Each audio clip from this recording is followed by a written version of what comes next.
ಇತ್ತೀಚಿನ ಸಂಚಿಕೆಗಳನ್ನು ಜಾಹೀರಾತಿನ ಕಿರಿಕಿರಿ ಇಲ್ಲದೆ ನೋಡಿ.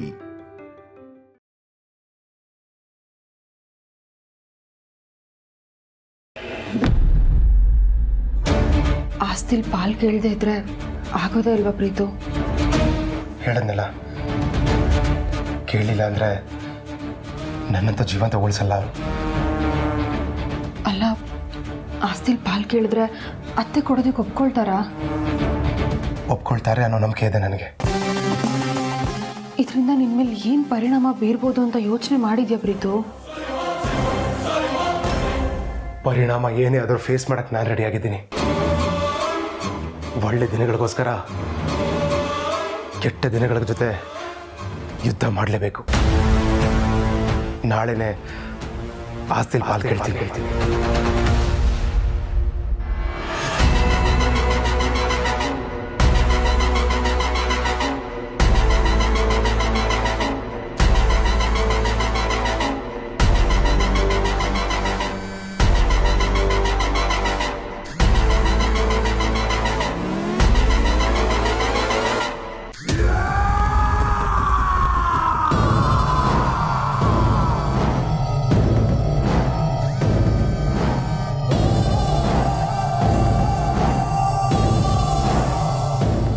ಹಲೋ, ನಾಳೆಗೆ ನಾನು ನಿನಗೆ ಕೊಟ್ಟಿರೋ ಟೈಮ್ ಮುಗಿಯುತ್ತೆ.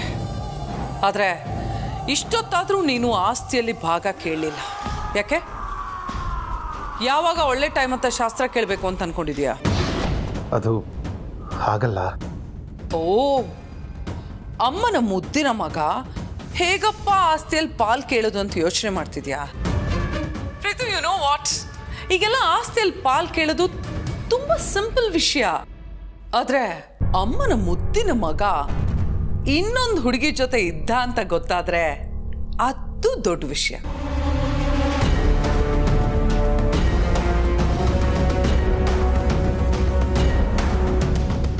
ಮನೆತನಕ್ಕೆ ಮಸಿ ಬಳಿಯುವಂತ ಕೆಲ್ಸನಪ್ಪ ಅದು. ಆದ್ರಿಂದ ನಿಮ್ಮ ಅಮ್ಮನ ಮರ್ಯಾದೆ ಹೋಗಿ ಅವ್ರ ಪ್ರಾಣ ಪಕ್ಷಿನೇ ಹಾರೋಗುತ್ತೆ ಅಂತ ಗೊತ್ತಿದೆ ತಾನೆ ನಿನಗೆ? ನೋ, ಆ ಥರ ಆಗೋದಕ್ಕೆ ನಾನು ಬಿಡಲ್ಲ. ನಾಳೆನೇ ಕೇಳ್ತಾ ಇದ್ದೀನಿ. Good, very good. ಆಸ್ತಿ ಭಾಗ ಕೇಳಿದ್ರೆ ನಿಜವಾಗ್ಲೂ ಆ ವಿಡಿಯೋನ ಡಿಲೀಟ್ ಮಾಡ್ತೀರಾ ಅಲ್ವಾ? ಖಂಡಿತ ಡಿಲೀಟ್ ಮಾಡ್ತೀನಿ. ಅಲ್ಲ, ಹೇಗೆ ನಂಬೋದು?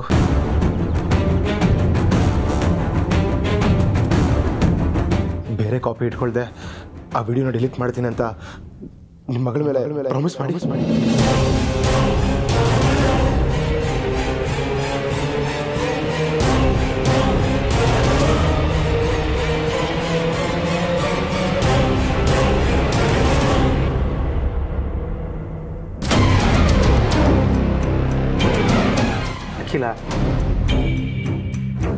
ರಘು, ನಾಳೆ ನೀನು ಧರ್ಮಾಧಿಕಾರಿ ಪಟ್ಟಕ್ಕೆ ಕೂರ್ತಿದೆಯಲ್ಲ, ಅದಕ್ಕೆ ನನ್ನ ಕಡೆಯಿಂದ ಈ ಸೀರೆ.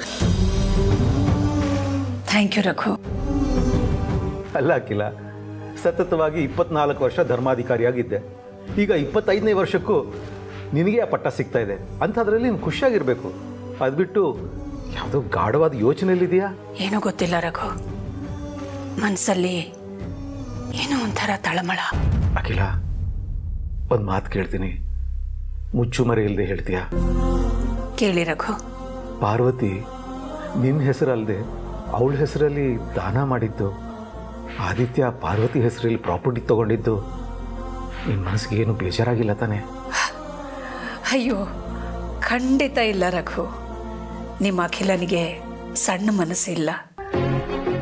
ನನ್ನ ಮಗ ತನ್ನ ಹೆಂಡತಿ ಬಗ್ಗೆ, ತನ್ನ ಸಂಸಾರದ ಬಗ್ಗೆ ಯೋಚನೆ ಮಾಡ್ತಿದ್ದಾನೆ ಅಂತಂದರೆ ಅದು ಸಂತೋಷ ಪಡೋ ವಿಷಯ ತಾನೆ. ಮತ್ತೆ ಈ ತಳಮಳ ಯಾಕೆ? ಗೊತ್ತಿಲ್ಲ, ಕೆಲವು ಸಲ ಏನೋ ಆತಂಕ, ತಳಮಳ, ತುಗುಡ ಶುರುವಾಗ್ಬಿಡುತ್ತೆ. ಇದೆಲ್ಲ ಮುಂಬರೋ ಆಪತ್ತಿನ ಮುನ್ಸೂಚನೆನಾ ಅಂತ ಅನಿಸುತ್ತೆ. ಅಲ್ಲ ಅಖಿಲ, ನಾಳೆ ಮತ್ತೆ ನೀನು ಧರ್ಮಾಧಿಕಾರಿಯಾಗಿ ಮುಂದುವರಿತಿದ್ಯಾ? ಅದ್ರ ಫಂಕ್ಷನ್ ಇದೆ, ನೀನು ಖುಷಿಯಾಗಿರಬೇಕು. ಅದು ಬಿಟ್ಟು ದುಗುಡ ತಳಮಳ ಅಂತ ಏನೇನೋ ಹೇಳ್ತಿದ್ಯಲ್ಲ, ಅಂಥದ್ದೆಲ್ಲ ಏನೂ ಆಗಲ್ಲ. ದೇವ್ರ ಮೇಲೆ ಭಾರ ಹಾಕಿ ನಿಶ್ಚಿಂತೆಯಿಂದ ಇರು, ಎಲ್ಲ ಒಳ್ಳೇದಾಗುತ್ತೆ. ಸರಿ ರಘು, ಸರಿ, ಹೊತ್ತಾಯ್ತು, ಬೇಗ ಮಲ್ಕೋ. ಇಲ್ಲಾಂದರೆ ಇಲ್ಲದೆ ಇರೋದೆಲ್ಲ ತಲೆಗೆ ಹಚ್ಕೊಂಡು ಯೋಚನೆ ಮಾಡ್ತೀಯಾ, ನಿದ್ದೆ ಬರಲ್ಲ.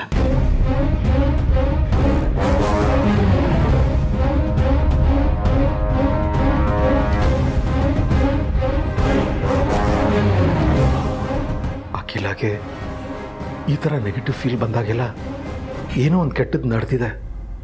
ಈಗ ಅದೇ ಥರ ಫೀಲ್ ಆಗ್ತಿದ್ದಾಳೆ ಅಂದರೆ ನಾಳೆ ಏನಾದರೂ ಕೆಟ್ಟದ್ದು ನಡೆಯುತ್ತಾ? ಅಯ್ಯೋ ದೇವ್ರೆ, ಆ ಥರ ಏನಾದರೂ ಕೆಟ್ಟದ್ದು ನಡೆಯೋದಿದ್ರೆ ದಯವಿಟ್ಟು ಅದನ್ನು ತಡೆದು ಬಿಡಪ್ಪ.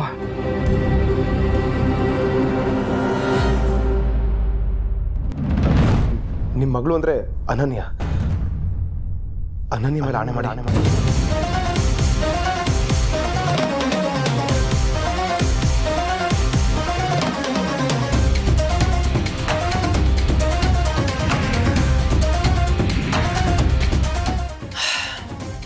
ಓಕೆ, ನೀನು ಆಸ್ತಿಯಲ್ಲಿ ಪಾಲ್ ಕೇಳಿದ ತಕ್ಷಣನೇ ನೀನು ಮೋನಿಕಾ ಕ್ಲೋಸ್ ಆಗಿರೋ ವಿಡಿಯೋನ ಅನನ್ಯ ಮೇಲೆ ಆಣೆಯಾಗೋ ಡಿಲೀಟ್ ಮಾಡ್ತೀನಿ.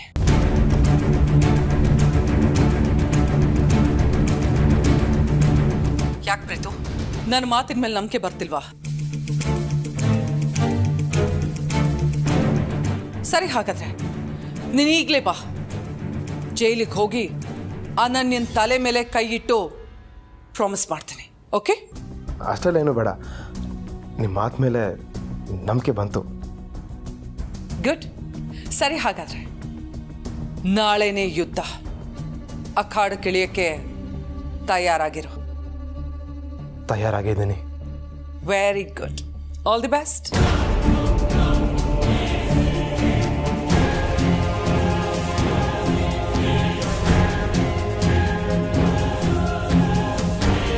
ಹರೋ, ನಿನ್ಗೇನು ತಲೆಗಿಲ್ಲ ಕೆಟ್ಟಿದ್ಯಾ?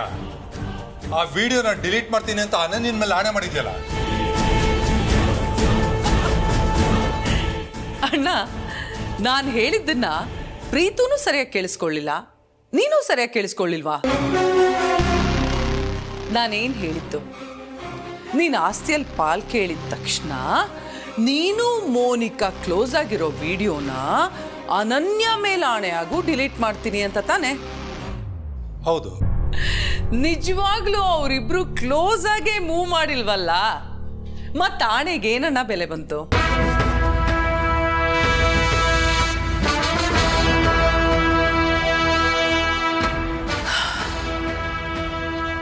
ಮುಂಚೆ ಎಲ್ಲ ಕತ್ಲು ಅಂದ್ರೆ ನನಗಿಷ್ಟನೇ ಆಗ್ತಿರ್ಲಿಲ್ಲ.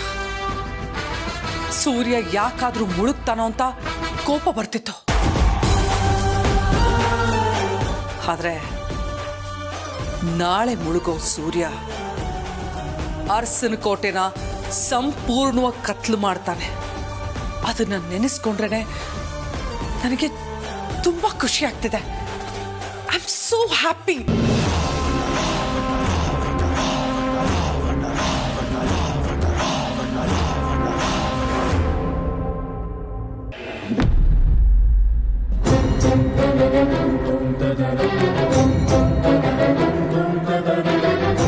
ಪಾರು, ಇಷ್ಟೊತ್ತಲ್ಲಿ ಯಾಕೋ ಕಟ್ತಾ ಇದೆಯಾ?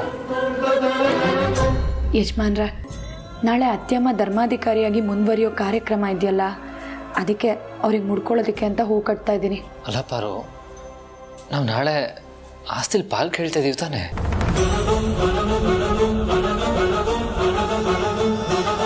ಮತ್ತೆ ನೀನಿವಾಗ ಕಟ್ಟಿರೋ ಹೂ ನಮ್ಮಂಗೆ ಕೊಟ್ರೆ ಆಸ್ತಿ ಕೇಳಿದ್ರು ಸೀರಿಯಸ್ನೆಸ್ ಹೋಗಲ್ವಾ ಪಾರು? ಅಲ್ಲ, ನೀನು ಪ್ರೀತಿಯಿಂದ ಹೂ ಕೊಟ್ರೆ ನನ್ನ ಪರವಾಗಿ ನೀನು ಹೇಗೆ ನಿಲ್ತೀಯ? ಬೇಡ ಪಾರು, ನಾವು ಅಮ್ಮನ ದೃಷ್ಟಿಯಲ್ಲಿ ಕೆಟ್ಟೋರಾಗಬೇಕು ಅಂದರೆ ನೀನು ಹೂ ಕೊಡಬಾರ್ದು. ನೀವೇನು ತಲೆ ಕೆಡಿಸ್ಕೋಬೇಡಿ ಯಜಮಾನ್ರೆ. ನಾನೇನು ಅತ್ಯಮ್ಮಂಗೆ ಈ ಹೂವನ್ನ ನೇರವಾಗಿ ಕೊಡಲ್ಲ, ಜಯನ್ ಕೈಯಲ್ಲಿ ಕೊಡಿಸ್ತೀನಿ. ಆದರೆ ಕಳೆದ ವರ್ಷದ ಥರ ನಾನೇ ನನ್ನ ಕೈಯಾರೆ ಹೂ ಕಟ್ತೆ ಅನ್ನೋ ಸಮಾಧಾನನಾದರೂ ಸಿಗುತ್ತೆ.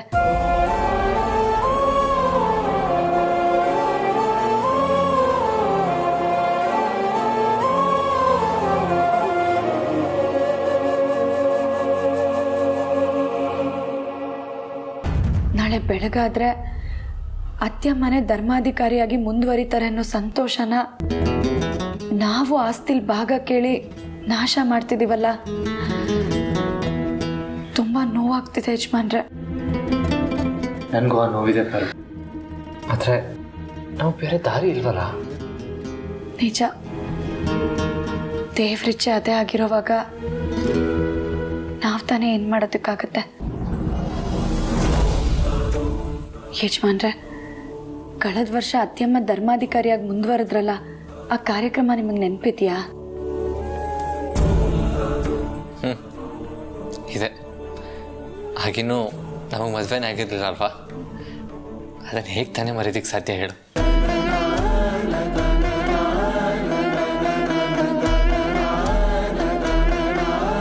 ಪ್ರತಿ ವರ್ಷದಂತೆ ಈ ವರ್ಷನೂ ಸಹ ನಮ್ಮ ಅರುಣಾಚಲೇಶ್ವರ ದೇವಸ್ಥಾನಕ್ಕೆ ಧರ್ಮಾಧಿಕಾರಿಯಾಗಿ ಸತತವಾಗಿ 24ನೇ ವರ್ಷಕ್ಕೆ ಅವಿರೋಧವಾಗಿ ಆಯ್ಕೆಯಾಗಿರುವ ಅರಸನಕೋಟೆಯ ಅಖಿಲಾಂಡೇಶ್ವರಿ ಅವರಿಗೆ ಅಭಿನಂದಿಸುತ್ತಾ ವೇದಿಕೆಗೆ ಸ್ವಾಗತಿಸುತ್ತಿದ್ದೇವೆ.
ಇದೇ ಕೊನೆ ವರ್ಷ ಅನ್ಸುತ್ತೆ. ನಾವೆಲ್ಲರೂ ಒಟ್ಟಿಗೆ ಒಗ್ಗಟ್ಟಾಗಿ ಇರೋದಕ್ಕಾಗಲ್ಲ ಅಲ್ವಾ? ಹಾಗ್ಯಾಕೆ ಅನ್ಕೋತೀಯ ಪಾರು? ನೋಡು, ಇವತ್ತು ನಾವು ಮನೆ ಹೊಡಿಬಹುದು, ಮನೆಯಿಂದ ಆಚೆ ಹೋಗ್ತಾ ಇರ್ಬೋದು, ಆದರೆ ಆಮೇಲೆ ಮತ್ತೆ ಬರ್ತೀವಿ. ಹೊಡೆದಿರೋ ಮನೆ, ಮನಸ್ಸು ಎಲ್ಲದನ್ನೂ ಒಟ್ಟು ಮಾಡ್ತೀವಿ. ಅಷ್ಟಕ್ಕೂ ನಾವಿದನ್ನೆಲ್ಲ ಮಾಡ್ತಾ ಇರೋದ್ರ ಹಿಂದೆ ಒಂದು ಒಳ್ಳೆ ಉದ್ದೇಶ ಇದೆ ಅಲ್ವಾ? ಪ್ರೀತಿ ಹಿಂದೆ ಯಾರಿದ್ದಾರೆ ಅಂತ ಕಂಡು ಹಿಡಿದ ಕೂಡಲೇ ನಾವು ಮತ್ತೆ ವಾಪಸ್ ಬರೋಣ. ಯೋಚನೆ ಮಾಡಬೇಡ. ಸರಿ ಯಜಮಾನ್ರೆ. ಕಳೆದ ಸಲದ ಥರ ಕಾರ್ಯಕ್ರಮ ಮುಗಿದ್ಮೇಲೆ ನಾವೆಲ್ಲರೂ ಒಟ್ಟಿಗೆ ಸೇರಿ ಫೋಟೋ ತೆಗೆಸ್ಕೊಳ್ಳೋಣ.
ಪ್ರೀತು,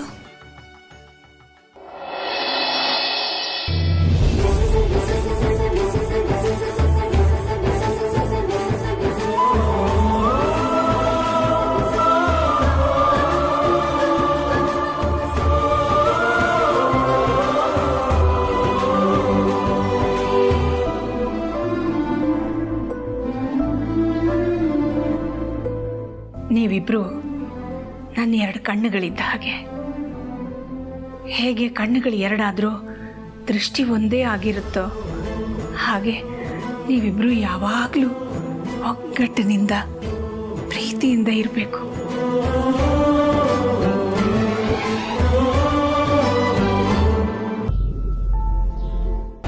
ಅಕ್ಕ, ಇವರಿಬ್ರು 2 ಕಣ್ಣಾದ್ರೆ ನಾನೇನಕ್ಕ ನಿಮ್ಗೆ? ಹಣ್ಣು ಕಣ. ಹಣ್ಣ? ಯಾವ ಹಣ್ಣು ರೀ? ಚಳ್ಳೆ ಹಣ್ಣು. ಸಿಕ್ತಲ್ಲ. ಚೆನ್ನಾಗೇ ಸಿಕ್ತು. ಅಣ್ಣ ತಮ್ಮ ಇಬ್ರು ಸೇರ್ಕೊಂಡು ಯಾಕೆ ಆಕೆನ ಗೋಳು ಹೊಯ್ಕೋತೀರಾ? ಪಾಪ ದಾಮಿನಿ. ಥ್ಯಾಂಕ್ಸ್ ಅಕ್ಕ. ಈ ಮನೇಲಿ ನೀವಾದ್ರೂ ನನ್ನ ಅರ್ಥ ಮಾಡ್ಕೊಂಡಿದ್ದೀರಲ್ಲ, ಸೇರ್ಕೊಳ್ಳಿ. ಹೊರಡೋಣ. ಪಾರ್ವತಿ, ನೀನೇನು ಮರ್ತಿಲ್ವಾ?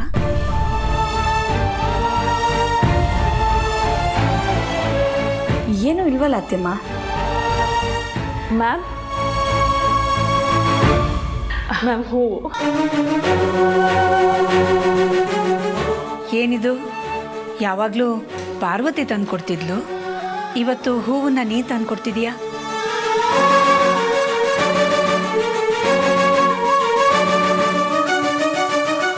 ಈ ಹೂನ ನಾನೇ ಕಟ್ಟಿರೋದು ಮ್ಯಾಮ್.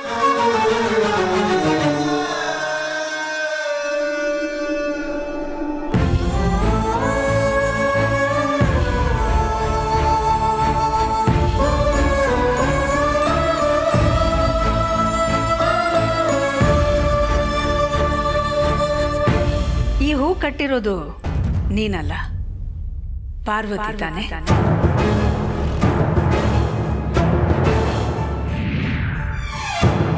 ನಾನೇನು ಅತ್ತೆಮ್ಮಂಗೆ ಈ ಹೂವನ್ನ ನೇರವಾಗಿ ಕೊಡಲ್ಲ, ಜಯನ್ ಕೈಯಲ್ಲಿ ಕೊಡಿಸ್ತೀನಿ. ಹ್ಞೂ ಮ್ಯಾಮ್.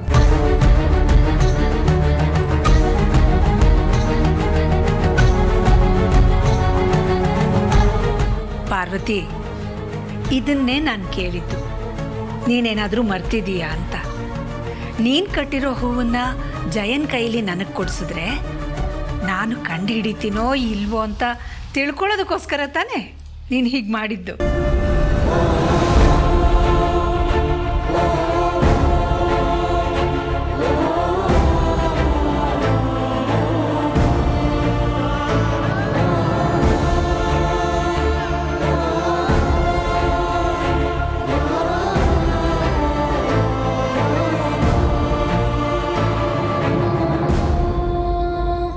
ಆಹಾ ಅಖಿಲ, ಈಗ ನೋಡು ನಿನ್ನ ಮುಖದಲ್ಲಿ ಕಳೆ ಬಂತು. ನನ್ನ ಮುದ್ದಿನ ಸೊಸೆ ಕಟ್ಟಿದ ಹೂವನ್ನ ಮುಡ್ಕೊಂಡ್ಮೇಲೆ ಕಳೆ ಬರಲೇಬೇಕಲ್ಲ.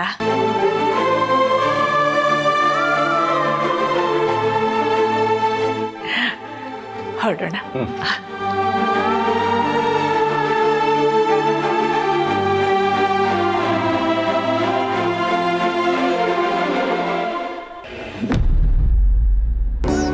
ಡ್ರೈವರ್, ಗಾಡಿ ತೆಗಿಯಪ್ಪ. ಅಕ್ಕ, ಇವತ್ತು ನಾನು ಮೋಹನ್ ನಿಮ್ಮ ಜೊತೆನೇ ಬರ್ತೀವಕ್ಕ. ಅದಕ್ಕೇನಂತೆ, ಧಾರಾಳವಾಗಿ ಬನ್ನಿ. ಪ್ರೀತು, ಜನನಿ, ನೀವು ಆದಿ ಪಾರ್ವತಿ ಜೊತೆ ಬನ್ನಿ. ಸರಿ ಮಾವ.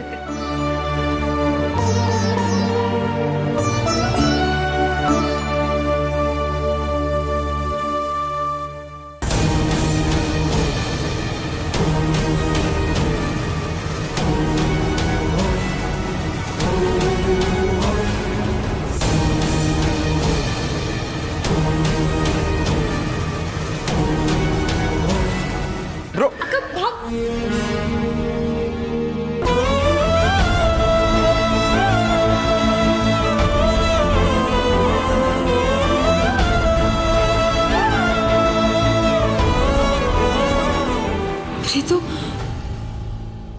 ಯಾಕೆ ನಮ್ಮನ್ನು ಬಿಟ್ಟು ಹೋದ್ರು? ಬೇಜಾರು ಮಾಡ್ಕೋಬೇಡ, ಬಾ ನಾವು ಬೈಕಲ್ಲಿ ಹೋಗೋಣ.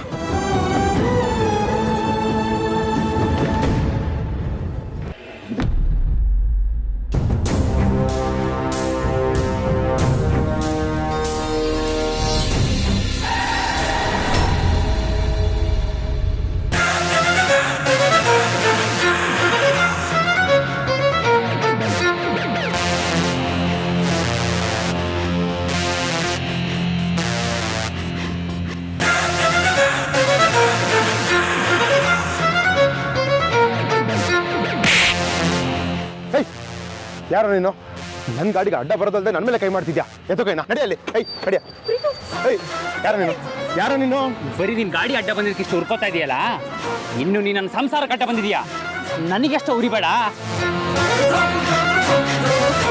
ಏನು ನಿನ್ನ ಸಂಸಾರಕ್ಕೆ ನಾನು ಅಡ್ಡಿಯಾಗಿದ್ದೇನಾ ಎಸ್ ಅಬ್ಸಲ್ಯೂಟ್ಲಿ ನನ್ನ ಹೆಂಡತಿನ ಮನೆ ಕರ್ಕೊಂಡು ಹೋಗಿದ್ಯಲ್ಲ ಅದು ಸರಿನಾ ನಿನ್ನ ಹೆಂಡತಿನ ಮನೆ ಕರ್ಕೊಂಡೋದ್ರೆ ನೀನು ಸುಮ್ಮನಿರ್ತೀಯಾ ಹೇಳೋ ಹೇಳೋ ಏಯ್ ನನ್ನ ಹೆಂಡತಿ ಮೇಲೆ ಏನಾದರೂ ಕಣ್ಣು ಹಾಕಿದ್ರೆ ಕಣ್ಣು ಕುಡ್ಡೆ ಕಿತ್ತು ಕೈ ಕೊಡ್ತೀನಿ ಹುಷಾರ್.